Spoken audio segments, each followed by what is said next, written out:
یہ جو ہماری اسلامی بہن کا سوال ہے، اس میں تو وہ کہہ رہے ہیں ماں باپ بھی فوت ہوئے ہوئے اور ان کے شوہر کے جو بہن بھائی ہیں وہ ان کی زندگی میں فوت ہو چکے، تو ظاہر ہے کہ وہ بہن بھائیوں میں تو حصہ تقسیم نہیں ہوگا۔ یہ بھی یاد رکھیں جس کی اولاد نرینہ ہو اس کے بہن بھائیوں کو وراثت نہیں ملتی، اور جس کی اولاد نرینہ نہ ہو یعنی کوئی بیٹا نہ ہو، صرف بیٹیاں ہی بیٹیاں ہوں، پھر وراثت اس کے بہن بھائیوں میں بھی جاتی ہے۔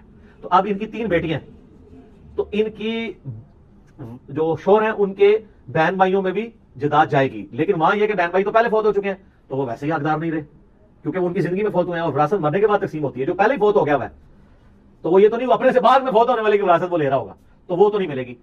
قرآن یہ کہتا ہے کہ جس کی 2 یا 2 سے زیادہ بیٹیاں ہوں سورہ نساء کے اندر، تو ان بیٹیوں میں 2/3 مال تقسیم ہوگا، 2/3 مال۔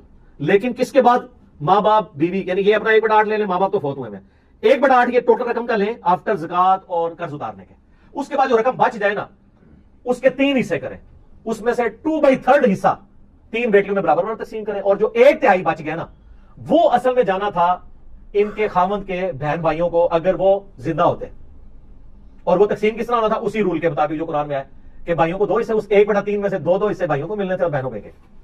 ان کے کیس میں تو فوت ہو چکے ہیں، تو ان کے کیس میں اب وہ 1/3 کہاں جائے گا؟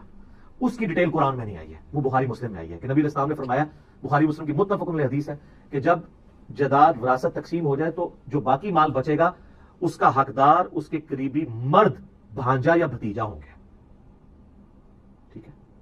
تو اس کیس میں ان کی بھانجیوں کو وہ نہیں ملے گا، صرف بھتیجوں اور بھانجوں کو ملے گا۔ بسم اللہ الرحمن الرحیم۔ مرزا جہلمی نے ایک غلط مسئلہ بیان کیا تھا کہ بھائی اور بہن کی نواسی کے ساتھ، یا یوں کہہ لیں کہ بھتیجی اور بانجی کی بیٹی کے ساتھ نکاح کرنا جائز اور حلال ہے، اور ان کے ساتھ نکاح کر سکتے ہیں۔ ویسے قرآن میں جو سٹارٹ میں ہے وہ اللہ تعالیٰ نے فرمایا کہ تمہاری مائیں تمہارے لیے حرام ہے، تمہاری بیٹیاں، تمہاری بہنیں اور تمہارے بھائی کی بیٹیاں یعنی بھتیجیاں اور تمہاری بھانجیاں، یہ تمہارے لیے حرام ہے۔ ہاں، بھانجی یا بھتیجی کی جو آگے سے اولاد ہے وہ تو آپ کے لیے غیر محرم ہے نا، اس سے شادی ہو سکتی ہے کیونکہ اس کا باپ الگ ہے، وہ الگ نسل ہو گئی۔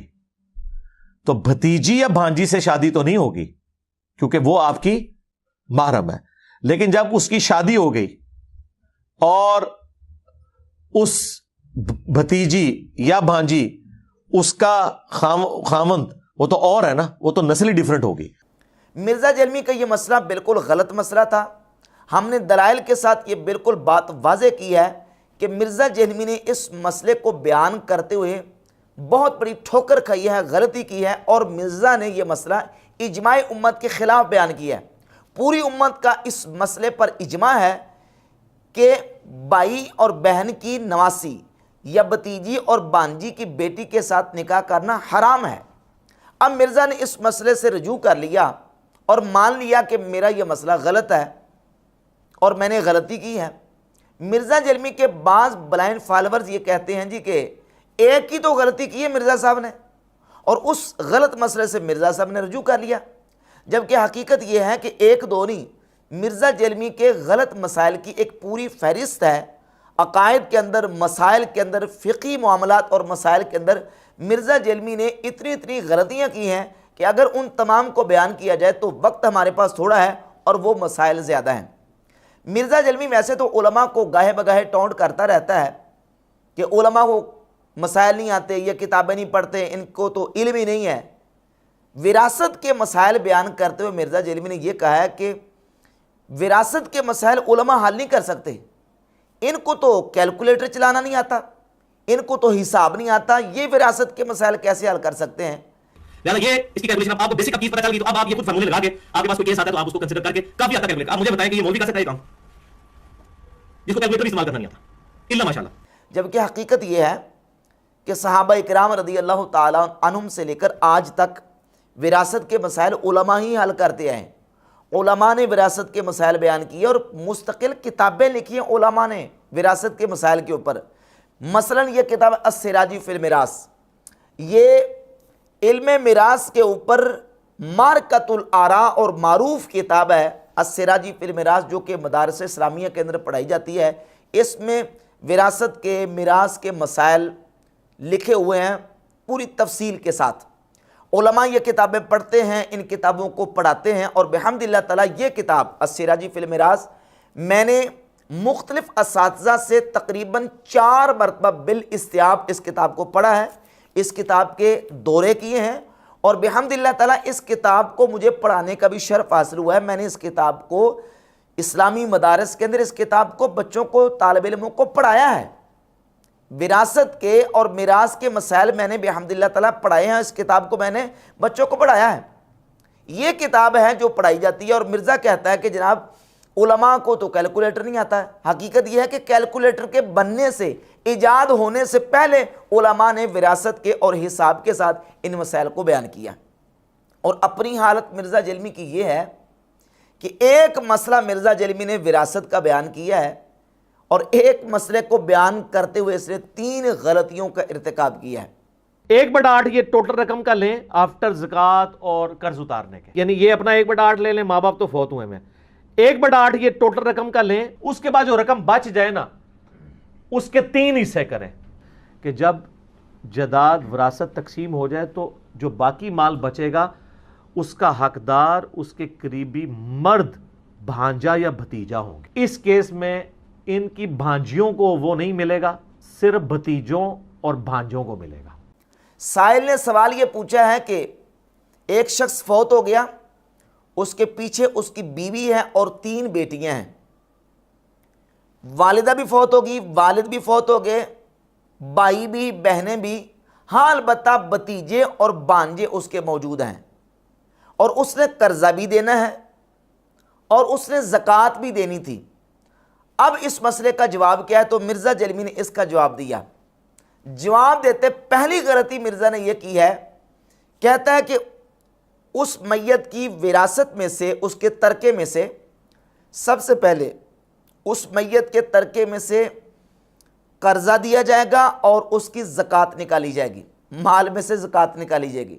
حالانکہ میت کے ترکے میں سے زکوٰۃ نکالنے کا کوئی مسئلہ نہیں ہے. قرآن و حدیث میں کہیں بھی حکم نہیں ہے کہ ایک بندہ فوت ہو گیا, اس نے زکوٰۃ دینی تھی تو سب سے پہلے اس کے مال میں سے زکوٰۃ دی جائے. کوئی مسئلہ شریعت کا نہیں ہے. مثلا فرض کریں ایک بندہ فوت ہو گیا, اس نے 1 کروڑ روپیہ چھوڑا, اور اگر اس نے 10 سال کی زکوٰۃ نہ ادا کی ہو تو اس کا مطلب یہ نکلا کہ 10 سال کی زکوٰۃ 1 کروڑ میں سے بنتی ہے 25 لاکھ. سب سے پہلے 25 لاکھ اس کی زکوٰۃ نکالی جائے گی. حالانکہ غلط مسئلہ ہے, کوئی ایسا مسئلہ ہی نہیں ہے کہ میت کے ترکے میں سے زکوٰۃ نکالی جائے. مرزا نے پہلی غلطی یہ کی ہے کہ کہتا ہے زکوٰۃ نکالی جائے گی, قرضہ دیا جائے گا اور زکوٰۃ نکالی جائے گی, حالانکہ زکوٰۃ نکالنے کا کوئی مسئلہ نہیں ہے. اور دوسری غلطی جو کہ صریح قرآن مجید فرقان حمید کے خلاف اس نے مسئلہ بیان کیا ہے, وہ یہ ہے کہ کہتا ہے کہ بیوی کو 1/8 دینے کے بعد جو باقی بچے گا وہ 3 بیٹیوں کے اندر 2/3 کے حساب سے تقسیم کیا جائے گا. جبکہ سورۃ النساء کی آیت نمبر 11 کے بالکل یہ مسئلہ خلاف ہے. اللہ رب العزت نے قرآن مجید کی سورۃ نساء کی آیت نمبر 11 میں ارشاد فرمایا, یوصیکم اللہ فی اولادکم للذکر مثل حظ الانثیین. اللہ تعالیٰ تمہیں تمہاری اولاد کے بارے میں حکم دیتا ہے کہ لڑکے کو 2 لڑکیوں کے برابر حصہ دو. فَإِن كُنَّ نِسَاءً فَوْقَ اثْنَتَيْنِ فَلَهُنَّ ثُلُثَا مَا تَرَكَ. اگر وہ ساری بیٹیاں ہی ہوں, عورتیں ہوں, یعنی بیٹیاں ہی ہوں, بیٹے نہ ہوں, اور ہوں وہ 2 سے زیادہ, تو فرمایا فَلَهُنَّ ثُلُثَا مَا تَرَكَ, ان کو تم نے دینا ہے 2/3 جو میت نے چھوڑا ہے. میت کے کل ترکے میں سے 2/3 2/3 بیٹیوں کو دیا جائے گا, 1/8 بیوی کو دینے کے بعد نہیں, بلکہ ماں ترک جو اس میت نے چھوڑا ہے اس میں سے کل جائیداد میں سے 2/3 دیا جائے گا.